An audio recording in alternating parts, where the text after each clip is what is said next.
What's up, Pickleball Playbook fam? During this video, I'm going to be breaking down 3 specific things that I do to get my opponents to pop up the ball so that I can hit more winners. Okay, tip number 1 is dinking to the inside foot of your opponent, which is right there. And as you guys can see, this is a very awkward position to hit dinks off of, and I already hit an air because I'm going to have to move my foot out of the way and back up in order to hit it. And now I have to dink with more distance in order to get it to my location. So now my dinks really have to be honed in, or you'll see that they will step in, but a lot of people won't recognize it early enough to step in. Any levels below, 4-5 area, they're not going to be taking these out of the air and keeping it simple on themselves. But if someone does dink to your inside foot, the go-to plan is hover over the kitchen, reach in, and then you're just going to keep your motion extremely small since you're hitting the ball out of the air. Because like I talked about in my previous video, when you're dinking out of the air, you don't need nearly as much motion upward as you do if you're dinking off of the bounce. So when the ball bounces, it's going to take off 10% of its pace. Whereas if I just hit it out of the air, it doesn't lose that 10%, which results in me only having to do this big of a movement in order to get my dink in the air.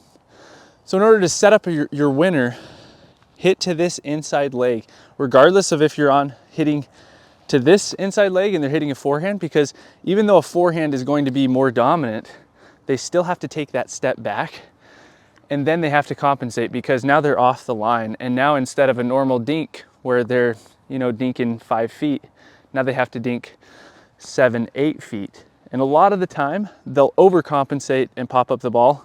And then the other half of the time, they're just gonna hit that dink right into the net. By the way, every single drill that I do in this video, I'm doing it with my Slinger ball machine. So if you guys are in need of a ball machine, have someone that comes out and hits with you, this is the thing to get. It's also under $1,000. It's the most affordable ball machine for what you get. It's literally a suitcase on wheels.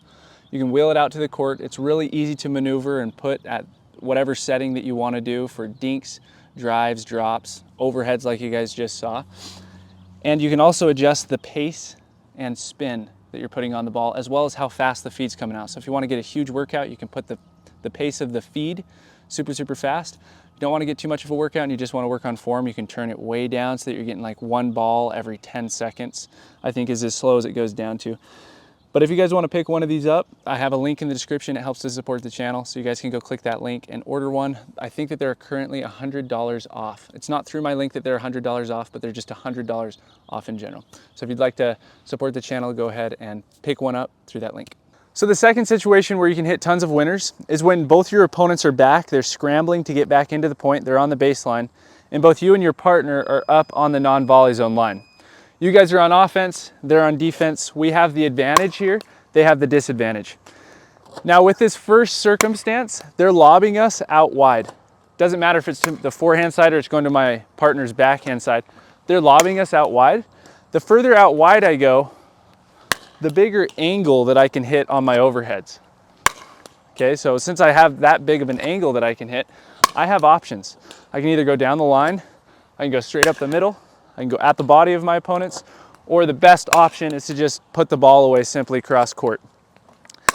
Now, if my opponents are back and they're giving me these lollipop balls, that's going to be the best opportunity for a winner, is hitting this ball cross court. The problem is if they have double strategy, they're going to stop hitting their defensive lobs cross court because they know that that gives me big angles. And what they'll start doing is they're going to be hitting their lobs up the middle. And if they hit their lobs up the middle, it takes away a large amount of my angles.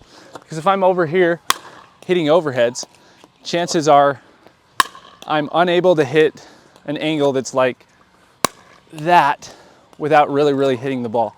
So another thing to note is the further back you can keep your opponents, the better, because that's the less angle that they have, because they have to get it over the net, so they're not going to be able to hit too much of an angle. But if you're ever in a defensive situation, hit up the middle. Now, when your opponents are doing this and they're lobbing up the middle, the best thing that you can do is hit all of your balls back up the middle. So maybe one out wide, and then majority of your balls you want to go up the middle, which doesn't even seem like it would be smart because both players are back. But what they're worried about is covering both the sides of the court. So if you hit your shot up the middle, usually results in a winner. If it doesn't, the next one will. So just continue going there over and over and over again, and then they'll spread out wide. They'll have to guess on one, and it usually results in a winner. By the way, let me know in the comments below if you guys would like me to teach you how to hit a backhand overhead. I can teach you guys how to do it like that, and then also get a little cool spin action in it. So the third way to hit more winners is to hit the inside out forehand. And what that looks like is this: sliding, and I'm gonna go that way with the ball. It's gonna go across the opposite way that a forehand normally goes. Since it's so comfortable for a forehand to normally go cross court or just simply down the line, as soon as they see, your opponents see that you're hitting a forehand, the last spot that they think it's gonna go is over there. So this is definitely a more advanced shot to master, but it's gonna go across the body of your opponents. If you were my opponent here, you're gonna be holding forehand if you're a righty and covering the middle.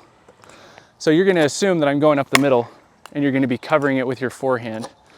And then I'm going across your body there and trying to manipulate you.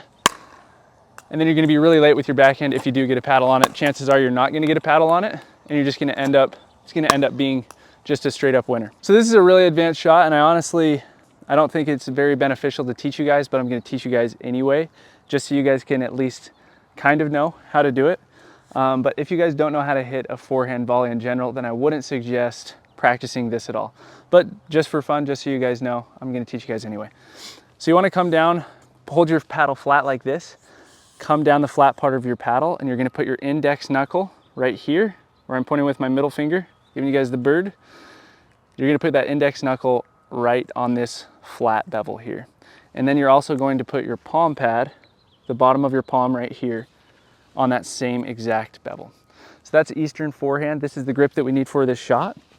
So now that I'm in Eastern forehand, instead of doing a normal forehand roll where I just simply wave hello over the ball, I now have to let that ball come further. So instead of hitting it out in front of me, I'm gonna let it come into my body.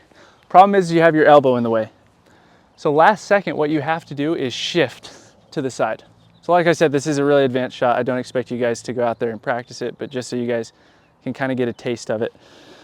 I'm here, I'm turning, and then last second, I shift, and I'm allowing that ball to come closer towards my shoulder, whereas normally I'd hit it out in front of me.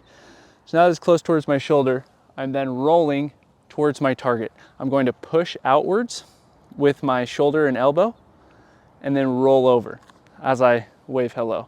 And then it's going in that direction. If you fail to shift, your elbow gets in the way. So it's just an impossible shot. You're gonna shank it. It's gonna end up going down the line anyway. So you have to shift to the side. So the best way to think about it is a delayed forehand roll. So instead of just simply hitting it out in front of you, you're delaying it to come behind you, but then also shifting to the side and then extending towards your target. Notice how my paddle is going from pointing, the tip of it's going from pointing to the side fence to pointing upwards. It's literally that simple of a motion. It's the timing that's the most difficult, and allowing that ball to come up on you as far as possible. So now I'm just gonna show you guys a couple on the ball machine so that you can know what it looks like. I want you guys to guess if I'm hitting it down the line or if I am going inside out. Should be able to tell based off of one thing, which is my feet, okay? So I have this feeding, as I said before, you can make it feed at slower paces. So as you guys can see, since I'm allowing it to come into my body and I'm shifting towards the side. So the way that you can manipulate your opponents is you can shift and then still go down the line. So it's a really good change up to have, hit it across the body of your opponents, and you're gonna be able to hit a ton of winners. But like I said, if you can't hit a basic roll volley, I don't recommend practicing this shot. Basic roll volley is what I just did there. It's a swinging forehand out of the air or a swinging backhand. You can do the same exact thing on the backhand side. So on the backhand side, it's the same exact thing. I'm now shifting towards the sideline on this side, and then I'm simply going to push out towards my target. And I'm brushing up the ball. A normal one would look like this. If I were to manipulate and shift still, I'm just coming out this way. I'm now allowing the ball to come more further into me. And then the further in that I let it come, the bigger angle that I can get on that ball. I hope that you guys enjoyed watching that video as much as I enjoyed making it. I just barely uploaded this video right here, which is all about the screwball serve. The serve allows you to put tons of spin on the ball to pull your opponents way out wide or pull your opponents into each other. So if you'd like to watch that video, click right here, and I'll see you on the next one.